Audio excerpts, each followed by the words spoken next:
आता पाहूयात पुणे जिल्ह्यातील 9 महत्त्वाच्या बातम्या। 17 ऑगस्टला पुण्यातून मुख्यमंत्री माझी लाडकी बहीण योजनेच्या लाभाचा शुभारंभ होणार। प्राथमिक स्वरूपात 15,000हून अधिक महिलांना योजनेचा पहिला हप्ता मिळणार।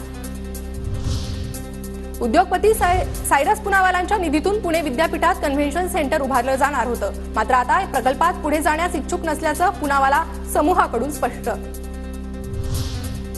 तृतीयपंथीयांना सरकारी योजनांचा लाभ मिळण्यासाठी पुण्यात समाज कल्याण विभागाकडून हेल्प डेस्क सुरू। योजनांच्या कागदपत्रांची माहिती मिळण्यासाठी हेल्पलाईन नंबरची सुविधा। पिंपरी चिंचवड शहरात डेंग्यूच्या रुग्णसंख्येत वाढ। आतापर्यंत 57 जणांना डेंग्यूची लागण। पालिका ऍक्शन मोडवर।